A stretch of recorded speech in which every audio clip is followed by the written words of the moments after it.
కేంద్ర మంత్రి కిషన్ రెడ్డి వ్యాఖ్యలపై టీపీసీసీ చీఫ్ మహేష్ కుమార్ గౌడ్ తీవ్ర స్థాయిలో విరుచుకుపడ్డారు. రాష్ట్రానికి ముఖ్యమంత్రి ఎవరు అన్నది కిషన్ రెడ్డికి తెలియడం లేదా అని ప్రశ్నించారు. అమెరికాలో దాక్కున్న ఫోన్ ట్యాపింగ్ దొంగలను తీసుకొచ్చే బాధ్యత కేంద్రానిదే అన్నారు. కేంద్ర పరిధిలో ఉన్న అంశాలను రాష్ట్ర ప్రభుత్వం ఏ విధంగా చేస్తుంది అన్నారు. ఎమ్మెల్సీ ఎన్నికల్లో బీజేపీ బీఆర్ఎస్ బంధం బయటపడింది అన్నారు. ముఖ్యమంత్రి రేవంత్ రెడ్డి నేననే మాట అనడం జరిగింది. అరే ఎవరు ముఖ్యమంత్రి అది రాష్ట్ర ప్రజలందరూ తెలుసు.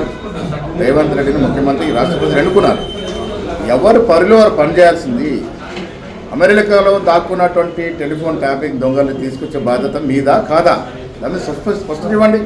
కేంద్ర ప్రభుత్వ పరిధిలో ఉన్నటువంటి అంశాలని కూడా మీరు ఆ అంశాలు నెరవేర్చకుండా రాష్ట్ర ప్రభుత్వం నెత్తులు పెడతా ఉన్నారు. ఇది పద్ధతి కాదు. కేంద్రంలో పరిధిలో ఉన్నటువంటి అంశాన్ని మీరు పరిపూర్ణంగా చేస్తూ తెలంగాణకి న్యాయం చేస్తే మేము మిమ్మల్ని గౌరవిస్తాము.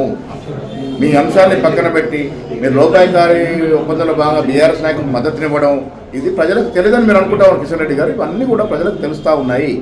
మీకు బీఆర్ఎస్ పార్టీకి ఉన్న లోపాయికార ఒప్పందం బయటపడింది. ఇటీవల జరిగిన ఎమ్మెల్సీ ఎన్నికలు కూడా మీ ఒప్పందం బయటపడింది. సో స్పష్టత ఇవ్వాల్సిన అవసరం మీది, మాది కాదు. ఈ రాష్ట్రాన్ని అన్ని రంగాల్లో అభివృద్ధి చేయాలన్న తపనతో కాంగ్రెస్ పార్టీ, కాంగ్రెస్ ప్రభుత్వం ముందుకు పోతా ఉన్నది. మీకు చేతనైన సాయం చేయండి. చేయనప్పుడు ఈ రకమైన విమర్శలు చేయకండి.